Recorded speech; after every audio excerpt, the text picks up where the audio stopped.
welcome to the show. Thank you so much. Tell me a little bit about yourself. I was born Chimanikire, born in Harare and raised in Bulawayo.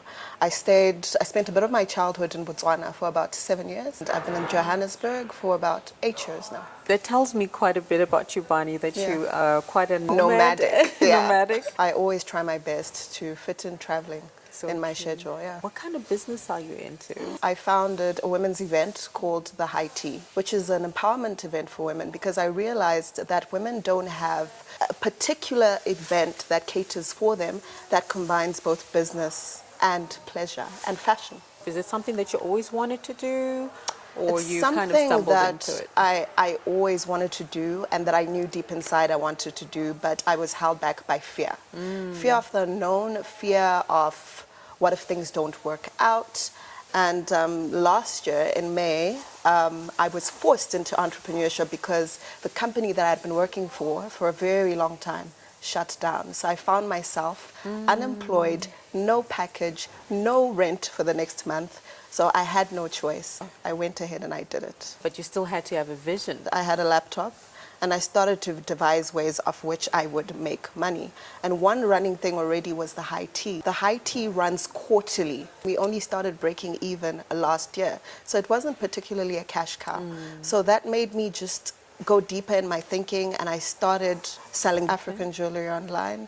And I also own a company called Diaspora Delights because most of my immediate family is overseas. So I started Diaspora Delights, which basically fills the gap or nostalgic feelings of people in the diaspora that miss products from home. For aspiring entrepreneurs, those who kind of feel, I'm still fearful, I don't know what to do, what advice would you give them? Align yourself with people that will elevate you to greater heights and people that are not afraid of telling you like it is and people that do not want you to stay in your comfort zone. There's so many people where they'll say, thanks for the advice, we've started along the journey, but now we can't stay inspired. We're stuck in a rut of this entrepreneurship journey. It's too hard.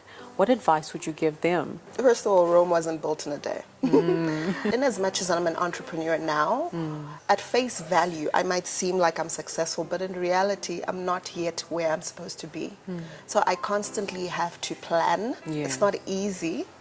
And I'd also say get a mentor. Get someone that you look up to, whether business-wise or in your professional life or personal life. Someone that can hold you accountable.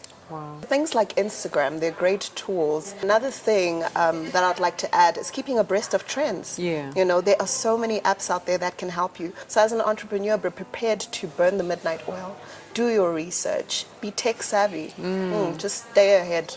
Great of advice. Everyone else. One of the things that's powerful about vision boards is that it gives you a visual representation of what you would like, things that inspire you and where you're going. We're going to show you just an example of what a vision board looks like. Basically from the magazines that you gave me, I cut out things that stood out for me and are in line with my short-term goals. I chose this picture of Koko Esther Mahlangu. As you can see, she's wearing traditional garb and it's colorful with amazing shades. Because I've been going on a journey of self-discovery and being unapologetic for who I am and being multifaceted. I see you've got an image of a car. What was your thought process around that?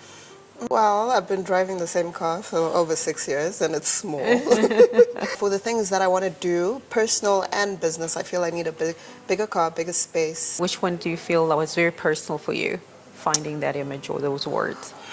Sorting out my life. Sometimes I get overwhelmed in my thought process. What should I do? What should I leave? So I think it's really important for me to just clutter down and work step by step in picking out what's important for me at this moment. Many people put their goals down and then they get overwhelmed at how big those goals are. Are they really achievable? And it's really setting them down and writing them down into bite-sized chunks and where you say, okay, this is what I want to do to sort out my life. So you start working bit by bit. Start from where you are, where you want to go, and then break it down into milestones. And you'll find before you know it, you're going to be achieving your dreams.